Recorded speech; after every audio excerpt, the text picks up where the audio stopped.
Hi friends, ಎಲ್ಲರಿಗೂ ನಮಸ್ಕಾರ. ನಾನು ಶಿಲ್ಪಾ. ಇವತ್ತು ನಾವು ಅವರೆಕಾಳಿನ ಪಲ್ಯ ಮಾಡೋದು ಹೇಗೆ ಅಂತ ನೋಡೋಣ. ಈಗ ಅವರೆಕಾಳಿಗೆ ನೀರು ಹಾಕಿ ಚೆನ್ನಾಗಿ ತೊಳೆದುಕೊಳ್ಳೋಣ. ಮೊದಲು ಅವರೆಕಾಳನ್ನ ಕ್ಲೀನಾಗಿ ತೊಳೆದುಕೊಂಡು 2 ಸಲ ನೀರಿನಲ್ಲಿ ಅವರೆಕಾಳು ತೊಳೆದುಕೊಂಡಿವಿ. ಈಗ ನೋಡ್ರಿ, ಈಗ ಅವರೆಕಾಳೆಲ್ಲ ತೊಳ್ಕೊಂಡು ಇಟ್ಕೊಂಡೀನಿ. ಈಗ ಒಲೆ ಮೇಲೆ ಪಾತ್ರೆ ಇಟ್ಕೊಂಡು ಅವರೆಕಾಳು ಹಾಕ್ಕೊಂಡು ಚೆನ್ನಾಗಿ ಹುರ್ಕೋಬೇಕು.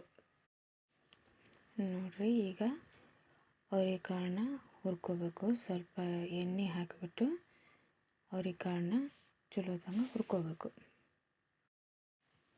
ನೋಡ್ರಿ, ಈ ಥರ ಚಲೋತಂಗ ಎಣ್ಣೆ ಹಾಕಿಬಿಟ್ಟು ಅವರೆಕಾಳನ್ನ ಹುರ್ಕೋಬೇಕು. ಇನ್ನು ಹುರ್ಕೊಂಡಿದ್ದ ಅವರೆಕಾಳಿಗೆ ಈಗ ಒಗ್ಗರಣೆ ಕೊಡೋಣ. ಒಲೆ ಮೇಲೆ ಪಾತ್ರೆ ಇಟ್ಕೊಂಡು ಈಗ ಸ್ವಲ್ಪ ಎಣ್ಣೆ ಹಾಕ್ಕೋಬೇಕು. ಎಣ್ಣೆ ಹಾಕ್ಕೊಂಡು ಸಾಸಿವೆ, ಜೀರಿಗೆ,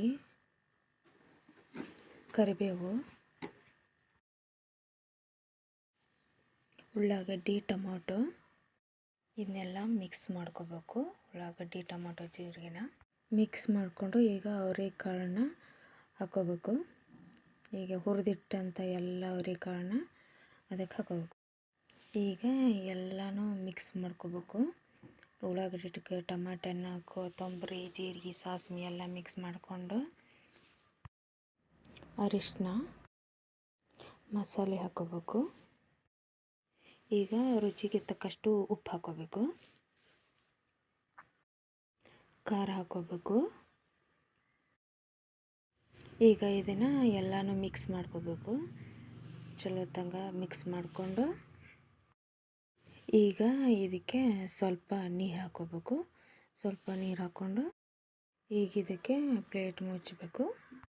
ನೋಡ್ರಿ, ಈಗ ಅವರೆಕಾಯಿ ಪಲ್ಯ ರೆಡಿಯಾಗಿದೆ. ಎಲ್ಲ ಸ್ವಲ್ಪ ನೀರು ಹಾಕಿದ್ನಲ್ಲ, ಎಲ್ಲ ನೀರು ಹೋಗೈತಿ, ಕುದ್ದೈತಿ. ನೋಡ್ರಿ, ಈಗ ಅವರೆಕಾಯಿ ಪಲ್ಯ ಎಲ್ಲ ರೆಡಿ ಆಯ್ತು.